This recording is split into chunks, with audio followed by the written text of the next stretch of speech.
para, para reiniciar la clase. ¿De acuerdo? Vale, lo siento.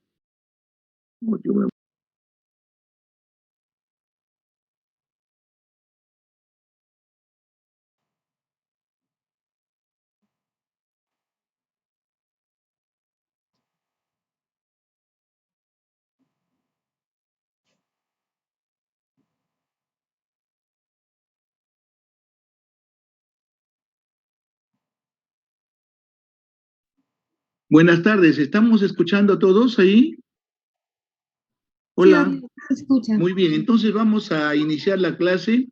Bueno, por hoy estamos nuevamente en virtual y por esta semana, ya la próxima de repente volvemos a lo normal. Hoy día vamos a tratar la segunda, podemos decir, clase que tenemos con respecto a terapéutica. Empezaremos hablando del manejo de neumonía adquirida en la comunidad.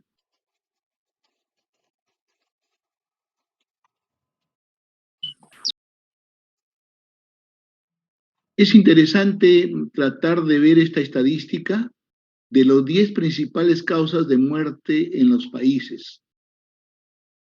Aquí, países ricos, estamos incluyendo, mire, 10 primeras causas, y en la sexta causa están lo que se llama infecciones del sistema respiratorio inferior. Como observan ustedes, los países ricos más problemas tienen con la cardiopatía isquémica y con otras enfermedades que las infecciones netamente del sistema respiratorio.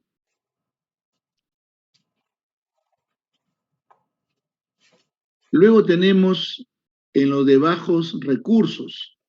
Aquí sí observamos que en la segunda causa es infecciones del sistema respiratorio inferior. Bueno, de todas maneras, es interesante mencionar que la parte netamente del ingreso económico genera quizás menos protección, menos cosas que tienen que ver con de la parte de gérmenes. Bien, y esta diapositiva es para mostrarnos a nivel global, mundial, en dónde están las infecciones respiratorias. Y lo estamos observando en el cuarto lugar. Pues dice, causas de muerte global. Está en el cuarto lugar. La neumonía, impacto en la edad en los Estados Unidos. Es cierto, creo que es muy interesante cuando uno observa quiénes son los pacientes con mayor fragilidad que cuando ingresan a un hospital o a un nosocomio. Es la edad, y un problema que nos preocupa mucho es básicamente la neumonía. Y como estamos observando en esta diapositiva, estamos mayores de 85 años. Miren la cantidad de reportes en comparación a otras edades. Desde los 65 años hasta los 85 años se empieza a incrementar la tasa por ciento prácticamente de 100.000 casos en adultos, 3.951 en 85, en lo que es 55, 85 años, de 75 a 84, 2.205, y de 65 a 74, 1.507. Bien, definamos qué es la neumonía o de repente qué criterios tenemos que iniciar. La neumonía entonces continúa siendo una de las enfermedades infecciosas más frecuentes, y yo agregaría ahí especialmente en pacientes que tienen mayor edad. Con alta tasa de hospitalizaciones y mortalidad, correcto, también observamos mucho, y a pesar de la disponibilidad de nuevos y potentes antibióticos y el uso de vacunas. Bueno, hoy tenemos que tratar de diferenciar qué es la neumonía adquirida por la comunidad, la neumonía intrahospitalaria, la neumonía asociada a cuidados de salud y la neumonía asociada a ventilador. Pero exclusivamente vamos a tratar lo que es neumonía adquirida en la comunidad. Bien, la neumonía extrahospitalaria, que en este caso incluye la neumonía adquirida, el paciente no debe haber estado hospitalizado por lo menos en los 90 días previos. Esa es una de las características. Y dos, es la inflamación aguda del parénquima pulmonar, puede ser alvéolo y o intersticio, producida por microorganismos, manifestada por signos de infección sistémica y cambios radiológicos. Y paciente no ha sido hospitalizado durante las últimas 3 semanas. Entonces, esto nos da una evidencia que estamos frente a un paciente con neumonía extrahospitalaria. Luego, hablamos de la neumonía intrahospitalaria. Se desarrolla luego de 48 horas de internado el paciente o dentro de las 2 semanas del alta. Si el paciente estuvo hospitalizado y en el lapso de 2 semanas de ese lapso hay neumonía, estamos hablando, lo adquirió en la parte intrahospitalaria. Luego, asociada a cuidados de la salud, incluye a pacientes que fueron hospitalizados por 2 o más días dentro de los 90 días de infección, hayan residido en albergues, recibido terapia endovenosa, pacientes, quimioterapia o cuidado de heridas dentro de los 30 días de la presente infección y haber sido atendido en un hospital o clínica también de hemodiálisis. Entonces aquí ya estamos tratando de caracterizar quién es el paciente que tiene neumonía asociada a cuidado de la salud. Entonces, en los albergues, por ejemplo, no se vaya a olvidar, ¿no? O que ha recibido terapia endovenosa reciente, o quimioterapia o cuidados dentro de los 30 días de la presente infección. Y luego tenemos la neumonía asociada a ventilador. Se desarrolla luego de 48 horas de la ventilación mecánica. De preferencia se observa en los centros de emergencia, en las unidades de cuidados intensivos, etc. Bien, entonces la neumonía adquirida en la comunidad, que es la razón de ser de esta clasecita, ¿no? Dentro de la etiología incluye bacterias de 85 a 90%, virus y hongos, y que repercutiría prácticamente en el paciente dependiendo de la edad. Como definición entonces de neumonía adquirida en la comunidad, es la infección aguda del parénquima pulmonar causada por patógenos adquiridos en el ámbito comunitario. La neumonía adquirida en la comunidad se presenta con mayor frecuencia en pacientes con factores de riesgo, pacientes fumadores, pacientes malnutridos, en alcohólicos, en enfermedad pulmonar obstructiva crónica, en pacientes que tienen insuficiencia renal o en pacientes que tienen inmunodeficiencia, entre otras patologías.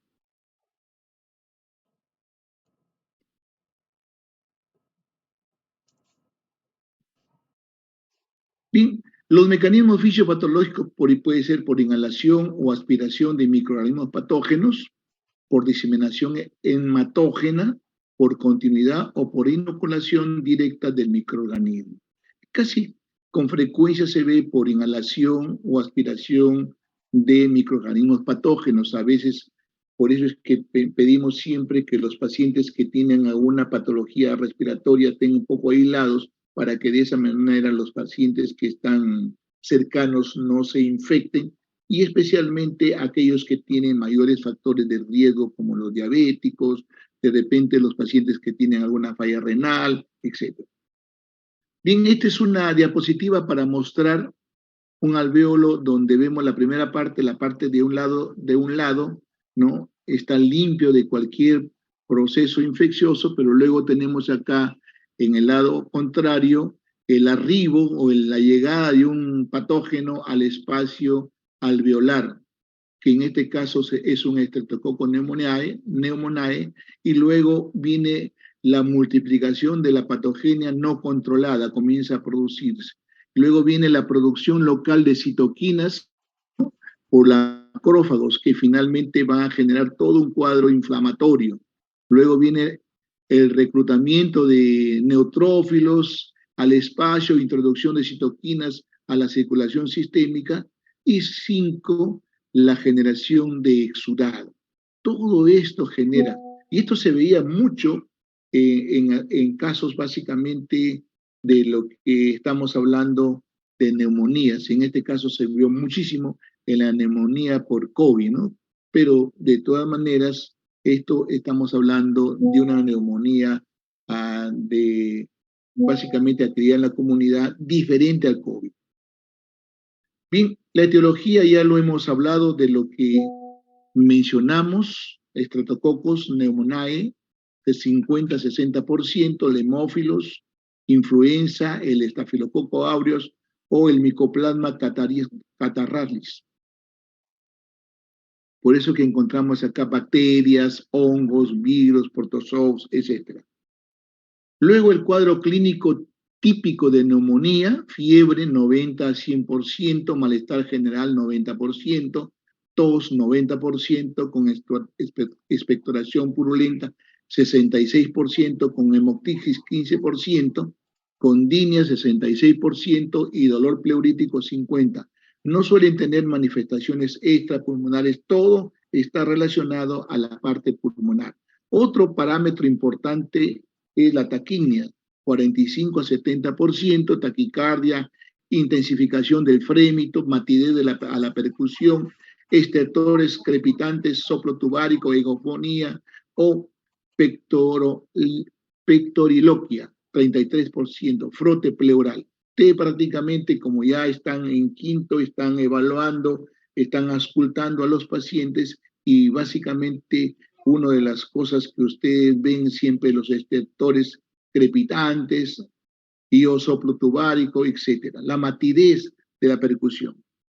Muy bien, etiología y cuadro clínico atípico de la neumonía. La otra, esto era la atípica y luego tenemos la atípica.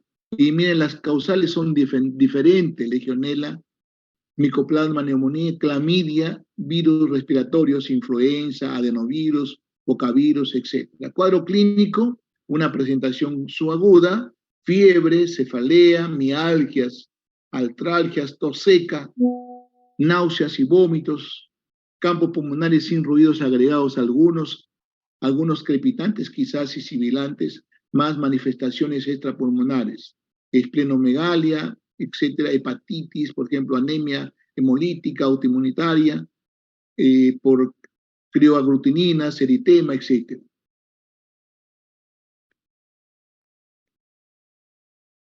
Bien, luego no suele haber el leucocitosis o es menor que la neumonía típica, patrón de intersticial en radiografía de tórax. Esta es otra de las cosas, mientras que la neumonía típica genera básicamente un consolidado lobar, esto parece que es más intersticial.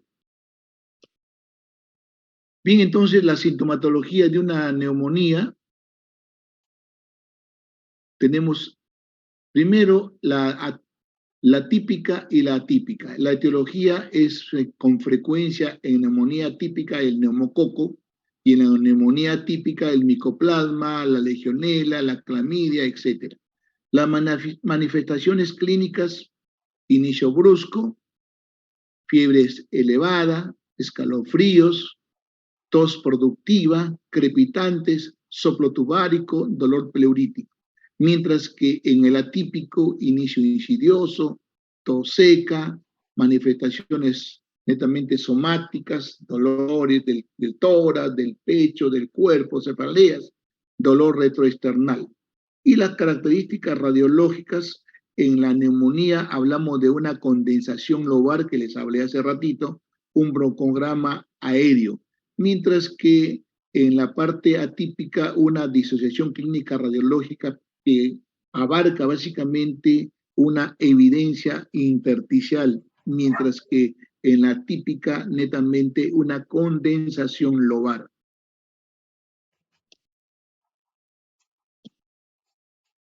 Bien, entonces aquí para hacer un diagnóstico de neumonía, no nos olvidemos nunca de la historia clínica y del examen físico. de la radiografía de tórax, del laboratorio y de los cultivos. ¿Qué espera usted encontrar en la historia clínica? La fiebre, tos con expectoración, disnea y dolor pleurítico. Entonces ya usted tiene una evidencia de sintomatologías que le está orientando. Luego viene la sensibilidad y especificidad menor de 50%. No olvidemos que también tiene que usted hacer su examen físico en cuenta crepitante, soplo tubárico, etcétera, etcétera. Y en la radiografía de tórax, precisión diagnóstico 75% para consolidación alveolar, sensibilidad del 91%, ¿no? Especificidad 92% en combinación con datos clínicos. Una placa normal, esto sí es importante que ustedes lo recuerden, no descarta proceso neumónico, repetir en 24 a 48 horas. Probablemente la radiografía de tórax es una herramienta más barata, pero el problema es cuando usted le está indicando una prueba, un examen más caro, como es una tomografía o una resonancia magnética. Por eso es importante que usted tiene que apuntar bien a la parte sintomatológica para poder ayudarse de herramientas, en este caso una placa radiográfica o una tomografía. El laboratorio no es muy específico ni sensible, la leucocitosis 15.000 a 30.000 o leucopenia. Son básicamente marcadores inflamatorios. Cultivos, menor de 50%, los genes pueden aislarse en cultivos típicos, 7 a 16% se aíslan en pacientes hospitalizados. Solo cuando no hay respuesta a tratamiento antibiótico empírico en pacientes hospitalizados se hacen los cultivos. Y finalmente, de sangre, hemocultivo o esputo. Entonces, quiero aprovechar para mencionarles entonces, cuando quiere hacer usted un diagnóstico de neumonía, no olvide estos 4 elementos importantes: historia clínica con su examen físico, su radiografía de tórax, su laboratorio y su cultivo, y especialmente cuando no hay una evidencia clara y usted lo único que le queda es hacerle cultivo. Entonces, el diagnóstico de neumonía adquirida en la comunidad es importante. En enfermedad de inicio reciente, menos de 2 semanas, con presencia de ¿qué? De síntomas respiratorios, tos o dolor torácico o disnea. 2, síntomas sistémicos, fiebre o taquicardia o taquipnea. 3, hallazgos focales en el examen físico del tórax, movilidad normal o disminuida, vibraciones vocales aumentadas, ruidos respiratorios como estertores crepitantes, etc. Resultado de laboratorio y su placa radiográfica. Muy bien, esto por ejemplo es una evidencia, ¿no?, que aquí hay algo que no es normal y estamos hablando de un cuadro neumónico de una consolidación. Y bueno, probablemente en esta otra placa por acá, pero esto sí es una evidencia de que estamos frente a una neumonía. Y si el paciente nunca estuvo hospitalizado, estaremos resaltando que es una neumonía adquirida en la comunidad. Luego, recordar la clasificación de radiológica, neumonía lobar, sin neumonía u otras bacterias típicas, consolidación de un lóbulo pulmonar, en este caso estamos viendo acá, ¿no? Bajo la pleura visceral, predominio periférico, cruzando los límites segmentarios con broncografía aéreo, signo de silueta positivo. Entonces aquí nos está mostrando esta neumonía lobar. Luego la neumonía segmentaria, puede ser por estafilococo aureus, por Klebsiella, por neumonía, por esta famosa enfermedad las áreas bilaterales parciales de consolidación, infiltrados algodonosos, miren acá, infiltrados algodonosos, de predominio periliar. Luego puede haber también broncograma aéreo y atelectasia, se asocia con destrucción tisular. Entonces aquí estamos mostrando, mientras que en la placa anterior había un consolidado, aquí hay básicamente una neumonía segmentaria. Luego tenemos la neumonía intersticial por micoplasma neumonal o virus respiratorios, patrón retículo nodular, engrosamiento peribronquial y puede acompañarse de atelectasia. No suele haber producción de esputo. Es básicamente un paciente que se siente mal, pero no puede botar esputo, no puede arrancar, como dicen los pacientes. Bien, entonces la evolución del diagnóstico por imágenes, recordemos siempre, el TAC en todos los casos, en tomografía computarizada, 40% de discordancia con la radiografía de tórax, un tercio de los pacientes diagnosticados de NAC sin detectar alteraciones en la radiografía. Un tercio, o sea que a veces no necesitamos que tengan su placa, basta con el examen, la historia clínica y el examen físico. Pero de todas maneras, la sospecha, creo que la tomografía computarizada nos da una idea más clara de lo que está pasando en nuestro paciente. Criterio de hospitalización 1, entonces viene la pregunta, ¿a quiénes de los pacientes que hacen neumonía adquirida en la comunidad se hospitalizan? ¿Y quiénes no? Entonces, por ejemplo, en neumonía adquirida para hospitalización debe incluir al menos uno de los siguientes criterios. Estamos 4 criterios, estamos mencionando confusión, la taquimia, frecuencia respiratoria mayor de 30 latidos por minuto, la hipotensión, presión arterial menor de 90/60 y edad mayor de 65 años. Si hubiera 3 de estas condiciones, bastarían para que los pacientes sean hospitalizados.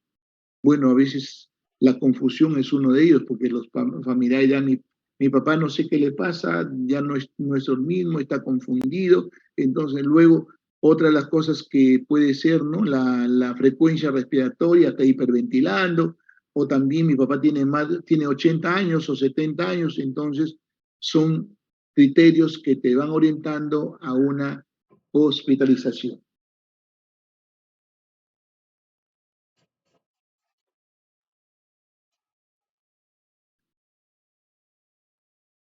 Bien, criterio 2, creo que es interesante.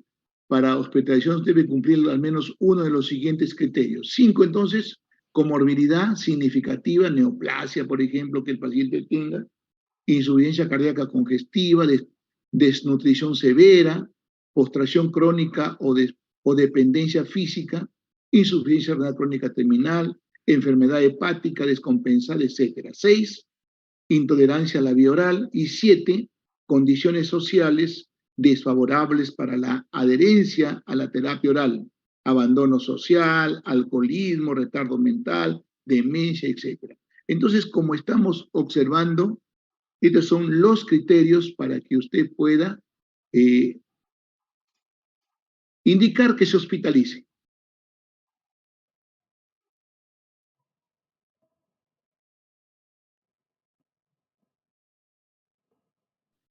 Entonces voy a volver a repetir esta diapositiva. Entonces, criterio de hospitalización 1, los 4 primeros, luego los criterios de hospitalización 2, los 3 siguientes.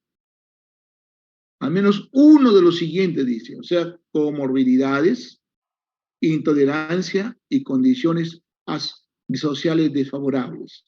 Mientras que para el 1 tenía que cumplir, como dice acá, bien clarito, aquí, de al menos uno de los siguientes criterios para el 1. Y luego este sería para básicamente otros acá 2, ¿no? Criterio de hospitalización. Bien, 3. La neumonía adquirida en la comunidad para su hospitalización debe cumplir criterios adicionales. Por ejemplo, esta urea elevada mayor de 40 mg por decilitro. Saturación de la hemoglobina menor de 90. Y compromiso radiológico multilobar. Entonces, ya tenemos criterios para la hospitalización. Y esta última diapositiva es para agregarle criterios adicionales, como urea elevada, como saturación de la hemoglobina, menos de 90%, 89%, 85, etc. Y luego compromiso radiológico multilobar.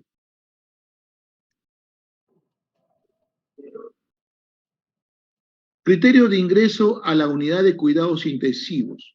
Los otros criterios que acabamos de mencionar son para hospitalizarse, pero también luego vienen criterios para ingresar a la unidad de cuidados intensivos. Ya nos estamos encontrando frente a una neumonía adquirida de la comunidad severa.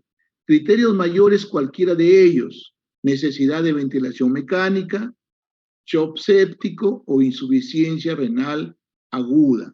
Criterios menores, al menos 3: frecuencia respiratoria mayor de 30 respiraciones por minuto, persistencia del PAFI menor de 50, la confusión, la presión arterial menor de 90/60 milímetros de mercurio y el compromiso radiológico multilobar. Entonces, recordemos siempre que un paciente con neumonía, si la terapia ambulatoria no va bien, es un paciente entonces candidatos a la hospitalización. Pero también hay candidatos que no solamente van a ir a hospitalización, sino van a ir a una unidad de cuidados intensivos. Y en este caso estamos dando cuáles son las pautas para que ellos prácticamente accedan a una cama UCI.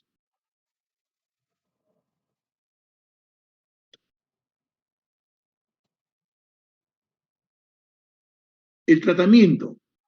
Yo creo que, como toda patología infecciosa, en primer lugar, probable etiología. ¿Frente a qué germen nos encontramos?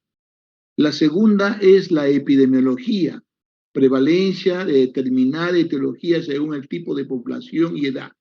Tercero, antecedentes del paciente, qué enfermedades previas ha tenido, ejemplo, el paciente oncológico, corticoterapia crónica, trasplantado, tuberculosis, etc. Y factores de resistencia bacteriana locales. Ahora, usted está en la terapia ambulatoria, ahí, bueno, no va usted quizás a seleccionar de acuerdo al antibiograma y el cultivo del esputo, pero de todas maneras, una orientación es a la evidencia lo más frecuente de lo que encontramos ambulatoriamente. Y aquí damos una idea muy precisa de antibióticos en pacientes con neumonía, una antibioticoterapia empírica. Por ejemplo, fármaco de elección en el manejo ambulatorio, amoxicilina a dosis elevadas. Manejo en hospitalización, amoxicilina bioral o ampicilina endovenosa. Y manejo de severa, ya estamos yéndonos a ceftriaxona, cefuroxima o cefotaxina. Consideraciones en gérmenes atípicos: eritromicina o claritromicina o acitromicina. Cuando hablamos de manejo en hospitalización, eritromicina o clari, acitromicina o ciprofloxacina ya endovenosa.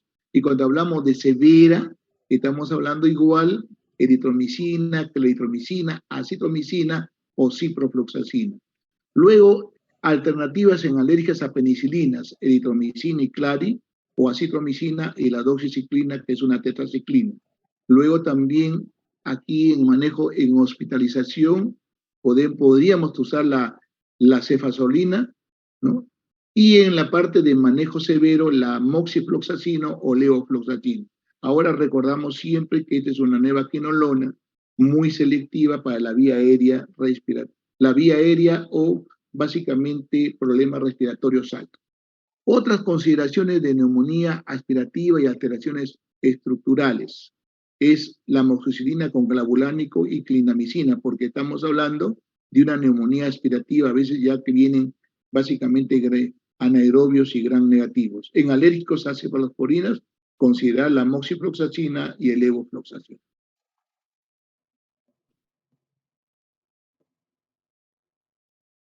Bien, este es un algoritmo que nosotros debemos considerarlo para manejo de neumonía adquirida en el primer nivel de atención, diagnóstico presuntivo de neumonía, evaluación de criterios de referencia, cumple criterios para referirlo al hospital, tiene taquimia, o está con su edad es muy alta, está con problemas de conciencia, etcétera, no tiene criterios, entonces si no tiene criterios, automáticamente se trataría en la parte ambulatoria.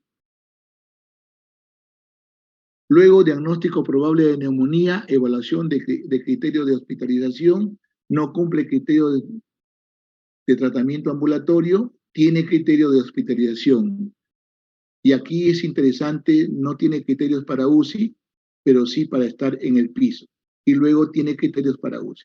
Recordemos siempre uno de los problemas que nos van a llevar a manejarlo y decir que el paciente amerita UCI es, aparte de la desaturación, la taquimia, es básicamente la gran insuficiencia respiratoria que el paciente presenta. Eso nos da una orientación a que el paciente no solamente necesita estar en el hospital, sino llevarlo a una cama UCI para ver si finalmente termina con un ventilador. Bien. Antibioticoterapia empírica recomendada para la neumonía, pacientes ambulatorios previamente sanos y sin uso de antibióticos dentro de los 3 primeros meses. Podría usarse macrólidos como claritromicina, acitromicina o doxiciclina. Pacientes ambulatorios con comorbilidades, aquí sí podemos cambiar de repente a fluoroquinonas como el amoxifloxacino, el gemifloxacino o levofloxacino. Hoy está muy de moda, podemos decir, el moxifloxacino, pero finalmente si lo vas a comprar ambulatoriamente en la parte de casa es un producto muy caro. Y luego tenemos los beta-lactámicos más macrólidos. 3 pacientes hospitalizados, no UCI, están prácticamente fuera de la UCI, las fluoroquinonas respiratorias como el amoxifloxacino, gemifloxacino, levo, o los beta-lactámicos más macrólidos. Y pacientes cuando ya están hospitalizados en las unidades, creo que necesitamos el uso de un beta-lactámico, una cefalosporina más acitromicina, o una fluoroquinolona respiratoria. En este caso sería la moxifloxacino o el gemifloxacino. ¿Bien? Luego tenemos consideraciones especiales, que es interesante en la antibioterápica, sospecha de pseudomonas aeroginosas, beta-lactámicos antiseudoginómicas como la piperacilina, la tazobactam, la cefepime, el imipenem, meropenem y más ciprofloxacino o leo. O sea, a veces hay que dar la combinación de estos antibióticos. De repente usas tú imipenen o meropenem con una levofloxacino o una ciprofloxacino. Beta-lactámico, por ejemplo, antiseudomónico más un aminoglucósido y acitromicina, otra opción, pensando en el manejo. Otro manejo, por ejemplo, beta-lactámico, antiseudomónico más un aminoglucósido y una fluoroquinona, en este caso, ¿no? Y sospechas básicamente cuando ya el problema está muy serio, entonces podemos usar vancomicina o linezolid. He tenido yo la oportunidad incluso de usar en pacientes críticos cuando había una neumonía por este famoso COVID, he tenido la oportunidad de usar meropenem con vancomicina en casa y por vía endovenosa, como los centros hospitalarios estaban muy cerrados y no había la oportunidad, pero de todas maneras sí es interesante en casos especiales, quizás en pacientes que están hospitalizados, usar estos antibióticos que son más potentes y de mayor cuidado. Bien, evolución inadecuada, persistente de fiebre al 5º día del tratamiento antibiótico, luego de descartar otras causas, persistencia de la hipoxemia al 5º día del tratamiento antibiótico, luego de descartar otras causas. Desarrollo de cualquier criterio de severidad, confusión, ¿no? Mental, urea elevada, taquimia, hipotensión y extensión del compromiso radiológico. Entonces, eso nos muestra que el paciente está en una evolución inadecuada. Luego, criterios de alta tolerancia oral adecuada, de efervescencia del fiebre, o sea, desaparece por lo menos 48 horas, frecuencia cardíaca y respiratoria dentro de los límites normales, saturación por encima del 90%, soporte social y familiar apropiado y estado de conciencia basal. Entonces, miren, estamos observando algunos criterios para que el paciente, después de hospitalizado, pueda salir de alta. Bien, entonces, otros elementos importantes, factores de riesgo relacionados a patógenos específicos en neumonía. Creo que la diabetes es un factor muy alto de riesgo. La enfermedad pulmonar obstructiva, ¿no? Entonces no olvidemos también las aspiraciones, especialmente de patógenos entéricos, gram negativos, anaerobios, alcoholismo, hepatopatías crónicas, aparatos de refrigeración, brote epidémico en hoteles, tratamiento crónico con corticoides por la inmunosupresión, abscesos pulmonares, ¿no? Enfermedades estructural pulmonar como bronquiectasias, pseudomonas, etc. Entonces, estos son factores de riesgo que empeoran al paciente, especialmente en una enfermedad de una neumonía adquirida en la comunidad. Bien, conclusión entonces, la neumonía adquirida en la comunidad sigue siendo un grave problema de la salud pública a nivel mundial, pero principalmente en América Latina, donde las condiciones de vida no son los mejores. Recordemos siempre los datos epidemiológicos, estamos en el segundo lugar, y los países ricos están en el sexto lugar. 2, la población más vulnerable son los ancianos y los niños, perfecto, especialmente los que tienen por encima de 65 años, de acuerdo a la estadística. El neumococo sigue siendo el principal agente etiológico en la neumonía, pero no olvidar el papel patógeno de los virus, claro. El virus siempre tiene la tendencia a inmunosuprimir y finalmente un grupo de gérmenes que son, podemos decir, oportunistas, puede darte una neumonía. Nos enfrentamos cada día más al grave problema de la neumonía por gérmenes multiresistentes a los antibióticos, especialmente aquellos pacientes, ¿no?, que han estado acostumbrados a tomar una pastillita y después al siguiente día otra pastillita, o de repente han ido cambiando y no han tenido la oportunidad de dar un tratamiento sostenible, porque muchos de los gérmenes hay que dar un tratamiento sostenible para lograr erradicarlos y finalmente mejorar el estado de salud de nuestros pacientes. 5, es importante estratificar a los pacientes con neumonía adquirida en la comunidad por gravedad para establecer el lugar de atención, el tratamiento y el pronóstico. Claro, si el paciente tiene algunas patologías, problemas de conciencia, tiene ya una saturación por debajo de 90, es un paciente candidato a ir a un hospital para ver más o menos estudiarse y finalmente en ese lugar si hay necesidad de dar antibióticos por vía endovenosa, porque a veces los antibióticos por vía en ambulatorio se da por vía oral. 6, la clínica sigue siendo la principal herramienta en la toma de decisiones en los casos de neumonía.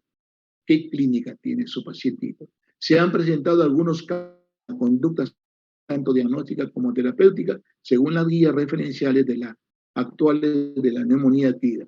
Y no olvidar el importante papel de las inmunizaciones en la prevención de NAG, sobre todo en personas que son de riesgo, como ancianos, niños o pacientes personas que tienen patologías comórbidas como diabetes, de repente tienen problemas de insuficiencia renal o de hepatopatías, etc. Bien, hasta ahí lo que son neumonías. Nunca vaya a olvidar los criterios que tenemos para poder hospitalizar a su paciente. Y aquí esto quiero volver a repetir entonces, criterio de hospitalización, porque si usted trata a su paciente ambulatoriamente y no ha mejorado, usted tiene que pensar por qué está pasando. Tiene problemas de taquimia, tiene una frecuencia respiratoria mayor de 20, está hipotenso, entonces usted necesita enviarle a un hospital para que de esa manera sea tratado. Bien, entonces eso más o menos es con respecto a neumonía adquirida en la comunidad. Luego pasamos a otro tema también muy fuerte, muy intenso, es el manejo de sepsis. En estos momentos, hablar de sepsis es hablar, podemos decir, de una enfermedad pues muy agresiva en los pacientes, muy agresiva. Y por eso es que quiero aprovechar para hacer algunas definiciones. Bien, por ejemplo, acá puede haber una infección y puede haber un proceso inflamatorio sistémico, producto de pancreatitis, de trauma, de quemaduras. Y finalmente, la intersección de infecciones o SIR viene a ser la sepsis o un cuadro séptico severo. Bien, entonces, esta es la fisiopatología de un cuadro básicamente de sepsis. Empieza siempre como una infección, luego un SIRS, donde tienes como definición temperatura mayor de 38 grados centígrados o menor de 36, una frecuencia cardíaca mayor de 90, una frecuencia respiratoria mayor de 20, una presión de CO2 menor de 32. Bueno, mira acá la fórmula tengo glóbulos blancos mayor de 12.000 o menor de 4.000. O hay un mayor de 10% en bandas. Entonces ya estamos hablando de un SIR. Luego hablamos de insepsis, donde incluye SIR más infección. Luego tenemos sepsis severa, sepsis más un daño terminal de órganos importantes, ¿no? Y un shock séptico, severa sepsis más hipotensión. Y finalmente muerte. Todo esto es la secuencia fisiopatológica de una sepsis, que finalmente empieza con una infección y termina con el paciente lo que se llama muerte. Bien, definiciones entonces: infección, invasión de un microorganismo, patógeno o potencialmente patógeno en un tejido, cavidad oral o fluido habitualmente estéril, la bacteremia, presencia de bacterias viables en sangre, disfunción orgánica, cambio agudo en el puntaje total de la escala de SOFA, mayor o igual de 2 puntos a causa de infección. Recordemos siempre que esta escalita, escala SOFA, es una evidencia de gravedad. Si estamos por encima de 2 puntos, estamos hablando de una gravedad del paciente.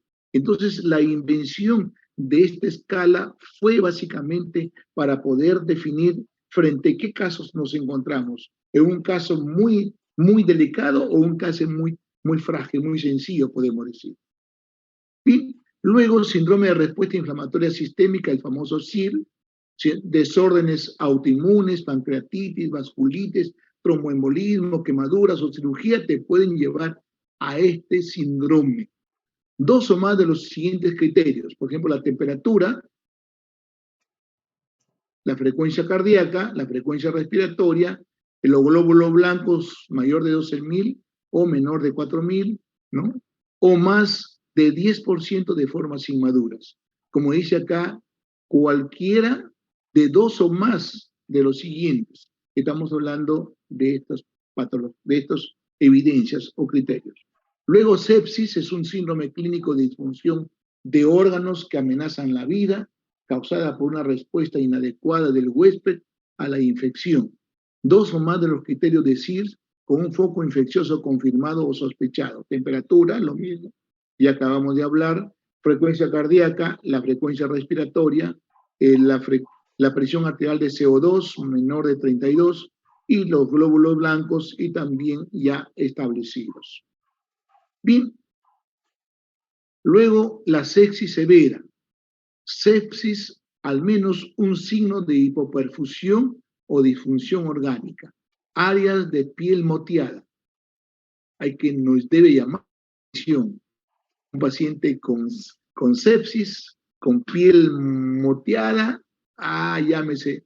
Bien, llenado capilar mayor de 3 segundos. Otro elementito importante que a usted le va orientando. Gasto urinario menor de 0,5 ml por kilo ¿no? Estamos hablando, miren ahí, al menos 1 hora o terapia de reemplazo renal. Lactato, mayor de 2 micromol por litro. Esto también, el lactato podemos decir, es un marcador de riesgo, especialmente en pacientes críticos. Cambios abruptos en el estado mental, otro factor. Cómo está el Glasgow también es interesante, ¿no? Otros, por ejemplo, electroencefalografía, anormal. 7, trombocitopenia, menor de 100.000. Hay un gran consumo en este caso, de plaquetas. 8, coagulación intravascular diseminada, que también es un factor de muchísimo riesgo. Lesión pulmonar aguda o síndrome de estrés respiratorio agudo. Disfunción cardíaca por ecocardiografía o medición directa del índice cardíaco. Bien, el shock séptico es la asexis con anomalías circulatorias y celulares metabólicas profundas para incrementar la mortalidad. Presenta los siguientes criterios: presión arterial media menor de 60 o menor de 80, si el paciente es hipertenso, a pesar de la resucitación con líquidos. Para mantener la presión arterial mayor de 60 o de 80, se requiere dopamina mayor de 15 microgotas por kilo por minuto, o noradrenalina menor de 0,25 microgramos por kilo por minuto, o adrenalina menor de 0,25, a pesar de la adecuada resucitación de líquidos. En otras palabras, si el paciente séptico con hipotensión necesita de inotrópicos y de vasopresores, entonces estamos frente a un shock séptico marcado. Entonces, la sepsis con hipotensión, estamos frente a un shock. Y se ha observado que en los shocks sépticos hay una gran caída de vasopresina. Entonces, por eso es que a veces la respuesta a la noradrenalina o a otros productos no es tan sencillo o fácil. Por eso es importante, en algunos centros ya están usando en los manejos de shock séptico, aparte de noradrenalina, vasopresina, con la finalidad de ahorrar dosis de noradrenalina.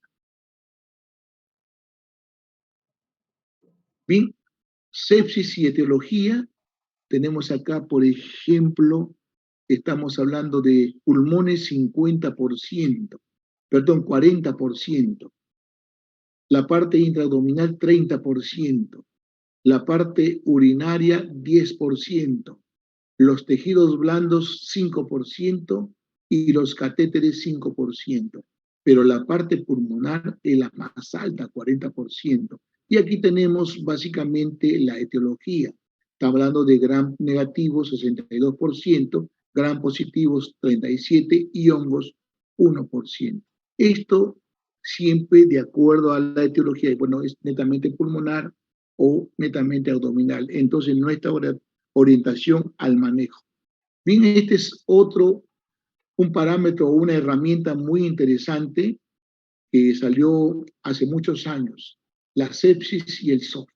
Entonces, recordemos criterios de infección más variaciones mayor o igual de 2 puntos en la escala, básicamente de valoración de fallas de órganos secuenciales. Eso significa el SOF.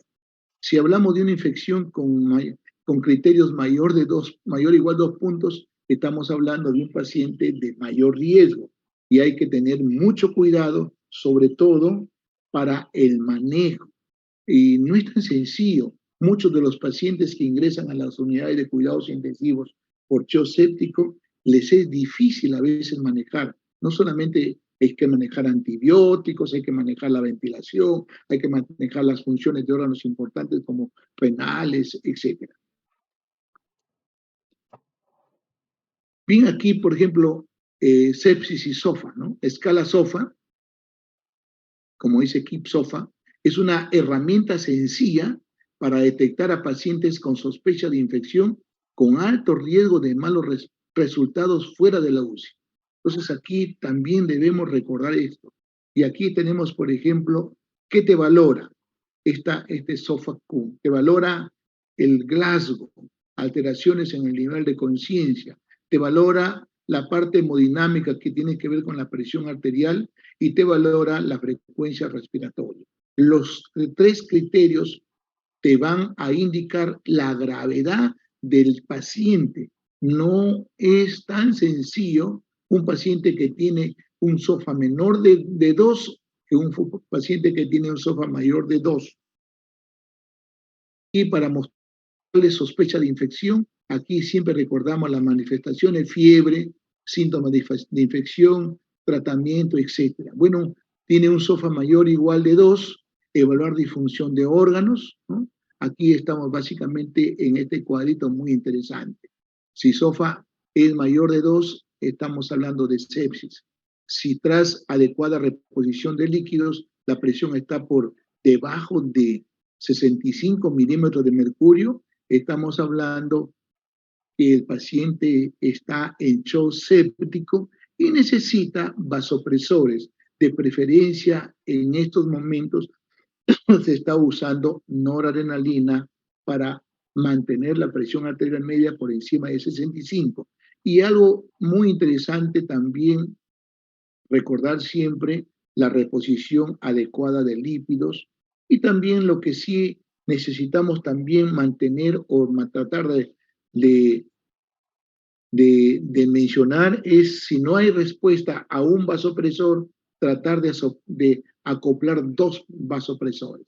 Muy bien, acá esta es la herramienta del SOFA y que de acuerdo a las evidencias nos dan pronóstico. Por ejemplo, un PAFI normal es de mayor o igual de 400. Uno cuando ya tiene menos de 400, 2 menos de 300, 3 menos de 200 con volumen con ventilación mecánica y luego menos de 100 con ventilación mecánica. Entonces, de acuerdo a los criterios, pues 3 y 4 son de alto riesgo.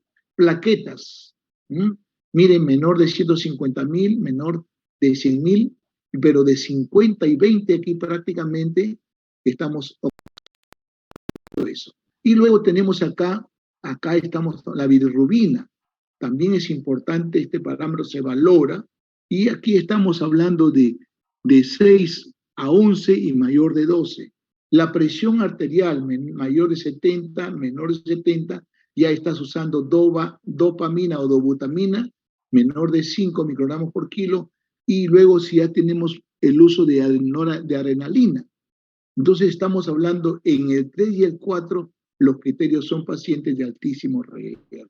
La creatinina menor de 1.2, de 1.2 a 1.9, hasta acá podemos estar hablando, pero hasta el 1 podemos decir, pero luego mire, observe la creatinina de 3.5 a 4.9, ¿no? Con una diuresis de menor de 500 o de mayor de 5 y con una diuresis mayor de 200. Entonces, esto más o menos nos da una idea que de acuerdo a esta herramienta nos da los pronósticos de nuestros pacientes que terminan en sepsis y finalmente en shock. La sospecha de infección, entonces, mire, siempre apliquemos el K-SOFA para ver dónde nos encontramos. Si está mayor o igual de 2, no, seguir con protocolos de guías clínicas según patologías. Y si estamos por encima de mayor o igual de 2, sospecha de sepsis o shock séptico. Y aquí recordemos siempre los cultivos y iniciar medidas básicas, antibióticos, reevaluar el SOFA. Y aquí, cuando reevaluamos el SOFA, tenemos que hablar cómo estamos. Si seguimos por encima de 2, mayor o igual de 2, estamos hablando de sepsis. ¿Bien?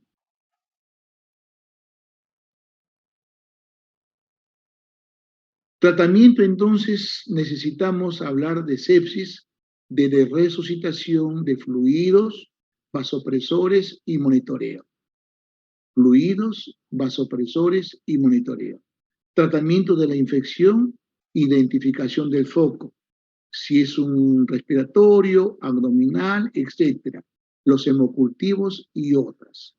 Toma de muestras. Antibiótico-terapia, control del foco y tratamiento de soporte. El pilar en el tratamiento de una sepsis es la resucitación hídrica, es la antibioticoterapia y las medidas de control del foco. En este caso, necesita obligadamente el tratamiento antibiótico. Objetivo de resucitación inicial dentro de la primera hora. Aquí recordemos esto que es interesante. Resucitación con cristaloides. Iniciar retos de volúmenes iniciales con bolo hasta de 30 centímetros por kilo. Reducir la tasa de infusión si hay aumento en la presión de cavidades cardíacas sin mejora hemodinámica concurrente. Por eso es que en los pacientes que ya tienen sepsis, llegan a una unidad de cuidados intensivos, ya se trata de monitorizar en forma más estricta, colocando de repente un catéter venoso central para que de esa manera podamos evaluar cómo está la PVC o de repente en algunos amerita quizás colocación de arteria pulmonar para ver cómo están las presiones y volúmenes cardíacas. Bien, objetivo de resucitación inicial dentro de las primeras 3 horas, siempre medición sérica del lactato. El lactato es un sensor o un marcador muy preciso de factor de riesgo y de mortalidad.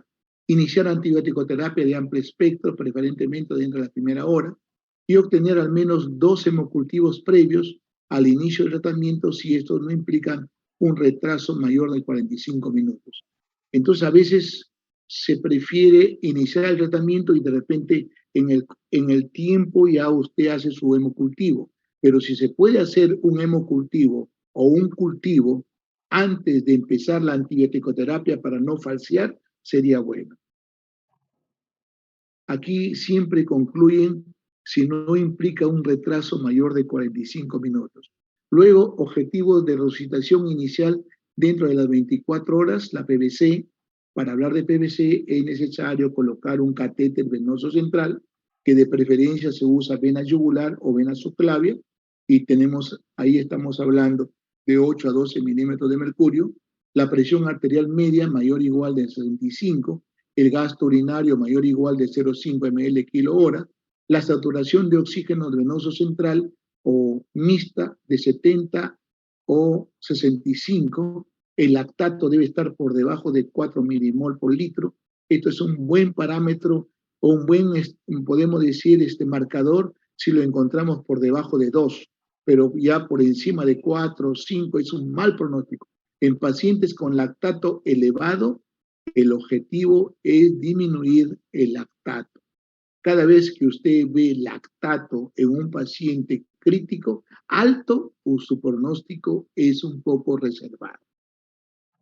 Bien, dentro de las primeras 6 horas, por ejemplo, la glucosa también es importante que esté por debajo de 180 mg por decilitro. En pacientes ventilados, la presión meseta menor de 30, la hemoglobina mayor de 7 mg por decilitro, plaquetas mayor de 20.000 y si el paciente tiene alto riesgo de sangrado.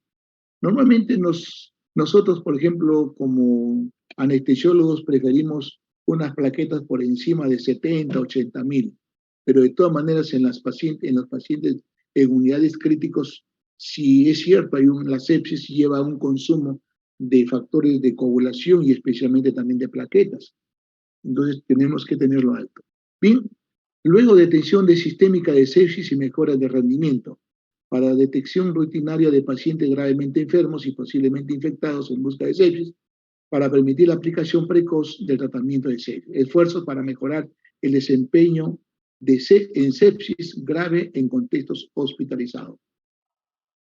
Bien, diagnóstico entonces, cultivos clínicamente apropiados antes del tratamiento con antibiótico, si no se causan retrasos, como decía, mayores de 45 minutos, en especial antes del tratamiento antimicrobiano. Mínimo 2 conjuntos de hemocultivos en frascos aerobios y anaerobios antes del tratamiento de antibióticos. Candidiasis invasiva como diagnóstico diferencial y estudios de imagenología de urgencia. Bien, para iniciar la reanimación en sepsis y shock séptico, recomendaciones actuales.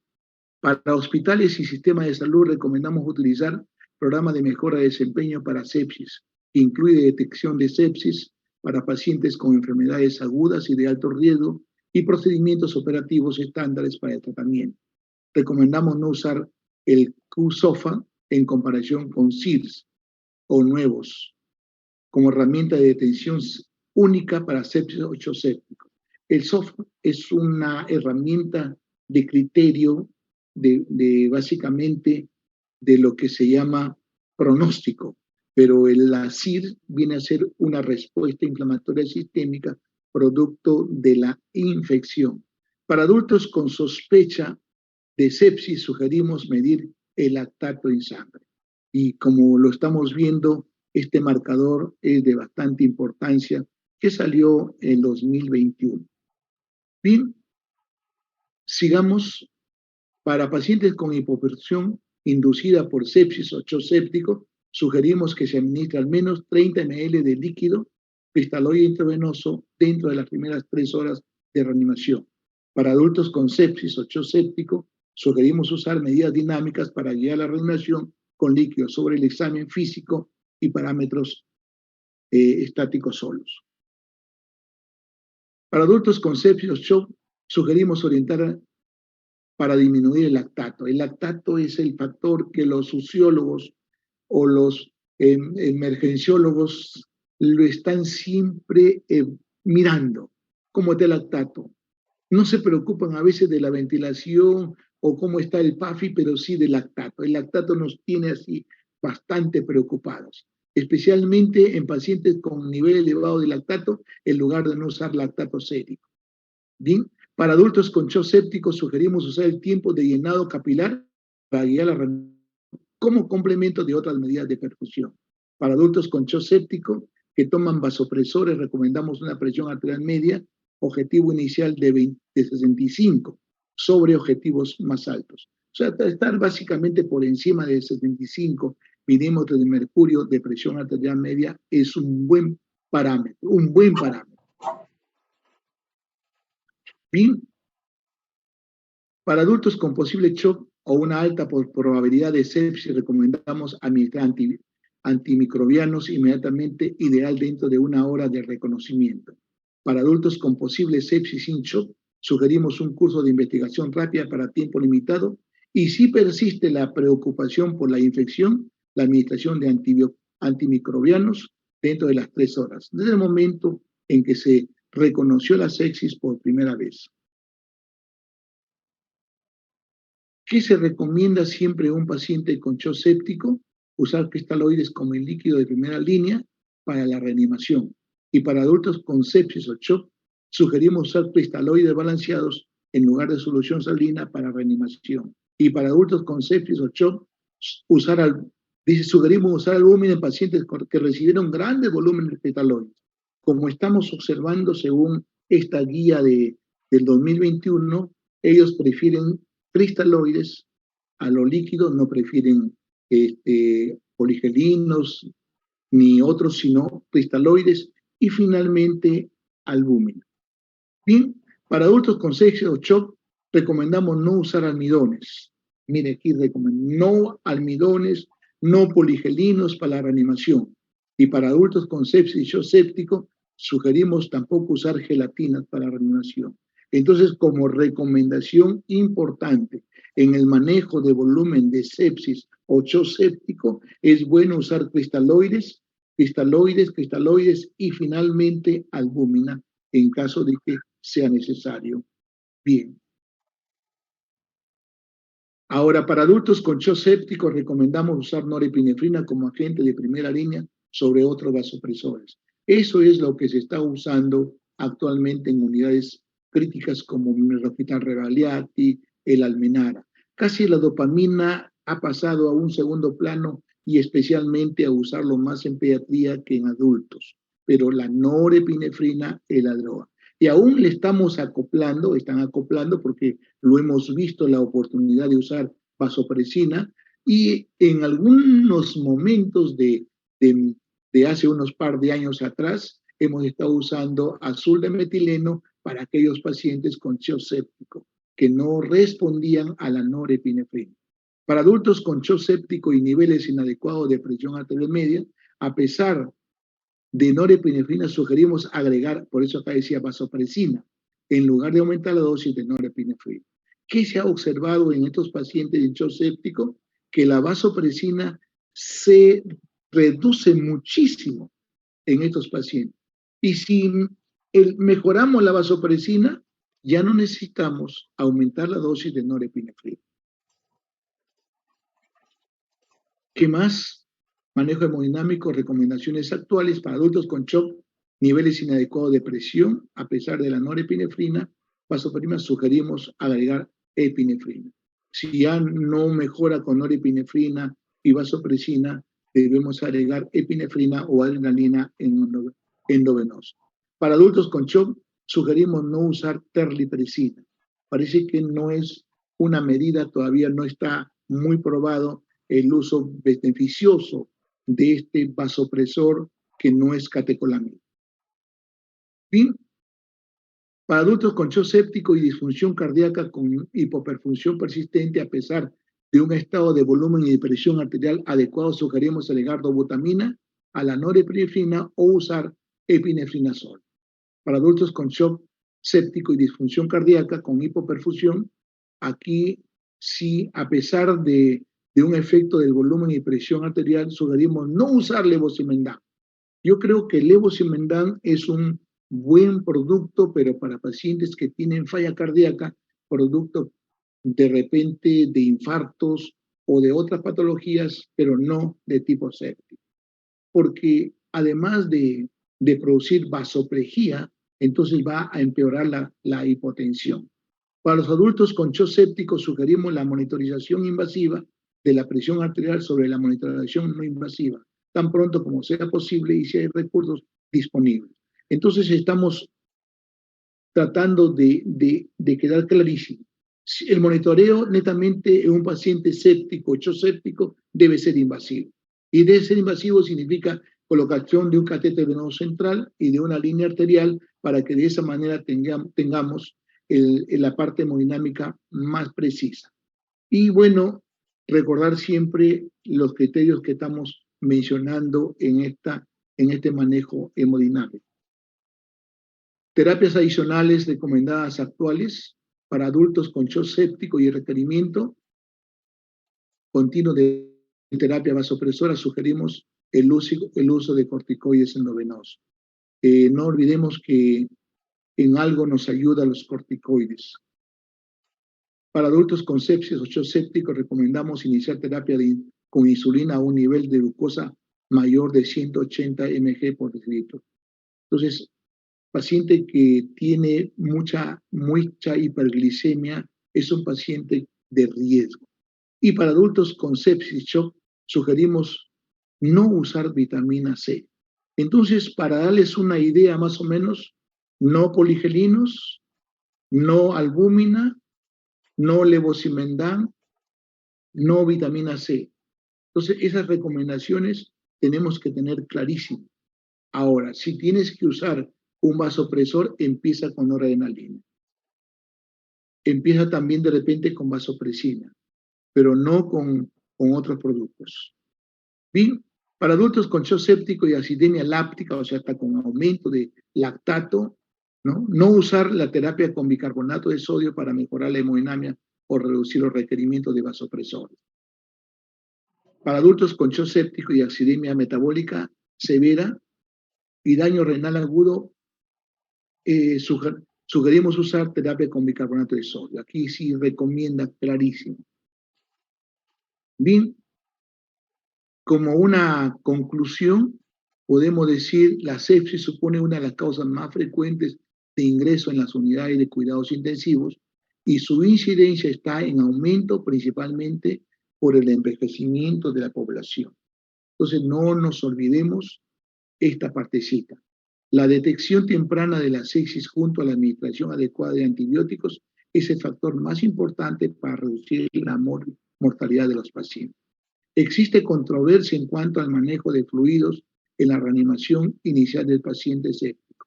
No olvidemos entonces cristaloides, no albúmina, no poligelinos.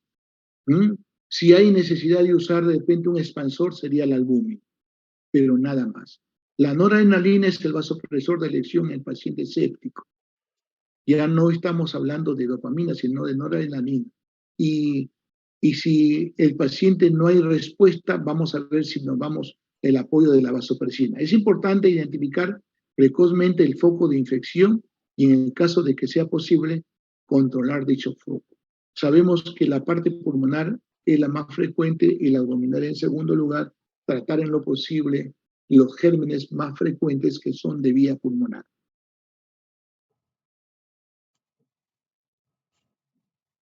Bien, gracias a alumnos. Voy a esperar de repente alguna inquietud. ¿Hay? Muy bien. Gracias, doctorita Ana Lucía. Doctor, solamente para hacerles recordar a los alumnos que por favor marquen su asistencia. Ya se envió el link 2 veces.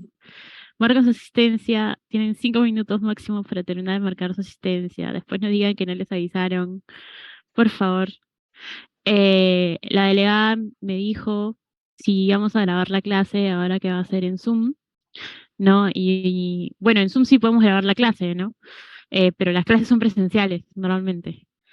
Ahora, en la promoción son 317 alumnos y lo máximo de alumnos que ha habido en la clase han sido 190. Entonces, ¿dónde están esos como 120 alumnos que faltan? O sea, un tercio no asistió. Si no les aparece el link enviado, es que han ingresado pasada las... ¿Cuál es el último link enviado? Las 2:26, porque a las 2:26 mandé por última vez el link. Lo voy a volver a enviar. Ya, por favor. Marca su asistencia. 5 minutos más para marcar la asistencia. Mientras se anima a hacer una pregunta al doctor, ¿no? Aprovechen. Sobre todo porque toda la parte que he explicado, incluso les he explicado la parte diagnóstica, fisiopatológica, de la... A ver, doctor, aquí hay una pregunta, dice... Doctor, una pregunta. Por ejemplo, los pacientes que van a realizar diálisis y a cabo de 3 días empieza con clínica de neumonía, ¿se consideraría como una neumonía adquirida en la comunidad o una neumonía intrahospitalaria?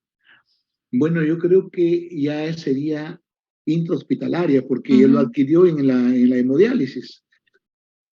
Claro, el doctor tiene toda la razón. Ya lo adquirió en el centro. Es Entonces, más, no. Sigue, Ana. Ya, es más, cuando hablan acerca de las neumonías asociadas a los cuidados de la salud, se consideran y se manejan como una neumonía intrahospitalaria, porque justamente está asociada a cuidados de la salud. Entonces, a eso se refería. O sea, se refiere a ambulatorio porque no ha tenido ningún contacto con la parte hospitalaria ni de ningún tipo de medio de salud. Hasta ahí está ambulatorio. En este caso, estamos hablando fuera de la comunidad prácticamente. Gracias, Anita, por también el apoyo. De nada, doctor. Aquí me preguntan, doctor, una consulta. ¿La grabación de la clase subirá al aula para poder repasarla? Sí, pero con un link especial. Un link que solamente los que asistieron van a tener acceso. Así que, por favor, marquen su asistencia, si no, no van a tener acceso al video. Gracias, doctora. Lo que sí es importante, Ana Lucía, es la última parte de sepsis de lo que está el manejo hemodinámico de 2021. Sería bueno que le den una revisada bien claro para ver qué usar y qué no usar, porque al final aquí en el Perú tenemos la costumbre, baja la presión arterial, le ponemos cloruro de sodio, y finalmente, no, ponle un poligelino, ponle un almidón, pero se está recomendando dentro de los criterios que no se use poligelinos ni almidones, sino básicamente se use cristaloides, y si hay necesidad de expansor de volumen, usar básicamente albumen. Doctor, aquí le están dejando más preguntas. Dice, ¿en sepsis solo se utilizaría corticoides y vasopresores? No, en sepsis obligadamente necesitamos tratar el foco, ¿no? El foco es importante y el foco no se trata con corticoides, sino se trata con un antibiótico. Yo creo que Lo que pasa es que en pacientes que ya están en una etapa pues, podemos decir, una sepsis y un shock séptico establecido, ahí, porque el paciente ya se hizo el diagnóstico, está recibiendo antibióticos, está con metiloterapia, etcétera, podemos acoplar corticoides. Yo no sé si Eh, entendí la pregunta. sí, hay un paper que una vez revisé que cuando habla manejo de sepsis, habla de una pirámide en el manejo de sepsis. Y la base de la pirámide son los antibióticos. Porque si no Claro, calmas la infección, no puedes hacer nada. Y se va subiendo en la pirámide conforme hay evidencia del uso o de la utilidad de esos fármacos. Eh, Les debo un material adicional de medicina basada en evidencia. Ahora, como me cancelaron las clases de la tarde por las lluvias, entonces voy a aprovechar de subirles todo ese material. Y les voy a subir también esa revisión acerca de la pirámide del manejo de la sepsis, también para que lo tengan como algo complementario. Y claro, muy bien. pero es tal cual les ha explicado el doctor, ¿no? Es lo básico, es el manejo con los antibióticos. Luego acá hay una pregunta, dice, ¿por qué el SIRS no se puede usar el Quizofa? Hasta ¿Por donde qué? dice, ¿por qué en el SIRS no se puede usar el Quizofa? Pero sí se puede usar, ¿no, doctor? Sí, Sí, o sea, creo que de repente lo que se entendió es que cuando tú utilizas el Quizofa es como para triaje rápido, ¿no? ¿Cumple los criterios o no? Cuando lo cumple el Quizofa, recién le haces el SOFA completo al paciente para determinar el nivel de gravedad. Pero el Quizofa se utiliza básicamente para triaje, o sea, para algo para, rápido, para porque algo como lo rápido. explicó el doctor, son parámetros muy, muy fáciles de tomar en un paciente. Aquí también Perfecto, le yo han creo que puesto, doctor, levosimendan no se recomienda en todos los pacientes con shock séptico, solo los que tienen shock séptico más disfunción cardíaca. no, no, no. De repente me entendieron mal. No usar levosimendan en séptico. Ahí quedamos. ¿En dónde se usa el levosimendan? Yo he tenido la oportunidad de usar en los pacientes que tienen falla cardíaca, que están esperando, por ejemplo, una cirugía cardíaca o un trasplante cardíaco, pero no necesariamente por sepsis, sino puede ser por un infarto o por otra falla, pero nada tiene que ver con sepsis ni con un tipo de infección. Pero sí establece esta nueva guía de 2021 que no debería usarse por si acaso levosimendan. Ellos orientan a usar norepinefrina, ellos orientan a usar vasopresina, ellos orientan a usar en caso de dobutamina y epinefrina, pero no levosimendan.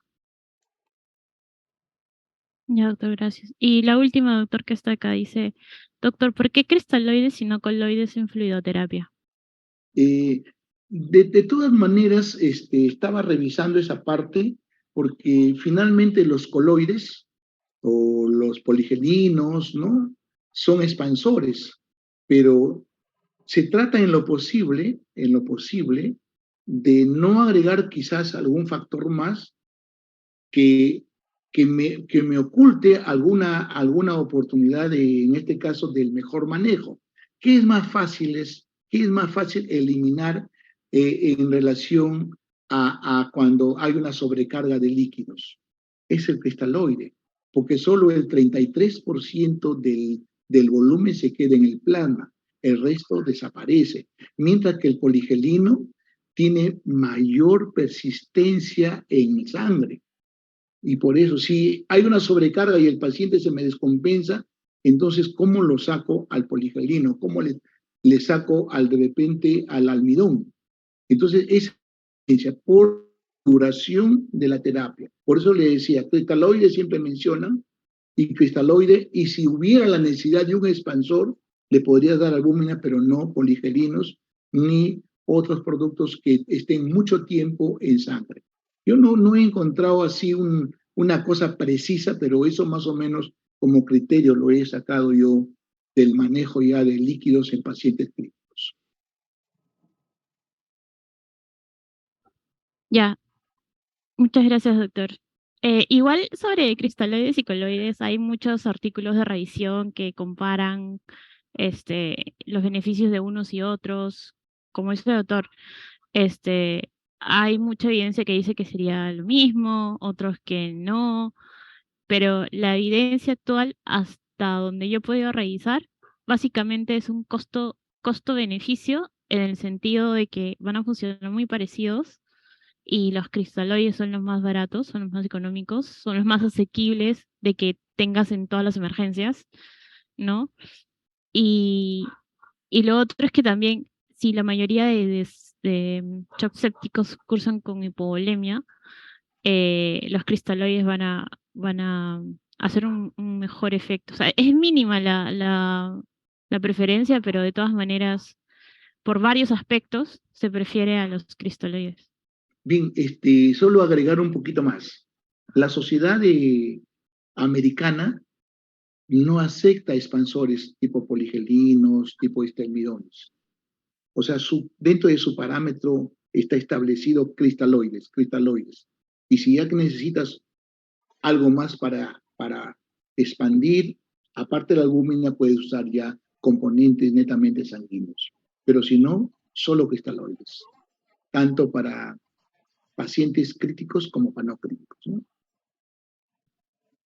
Bien, doctor, muchas gracias. Muy Creo bien, que entonces, no hay más ¿se preguntas, ¿no? anotaron más o no los chicos? Sí, y ahora hay más de 200, no sé cómo, pero hay más de 200 ya. Bien, chicos, entonces, Mándanos, Ana Lucía, mándanos esa pirámide para verlo, porque es sí, interesante.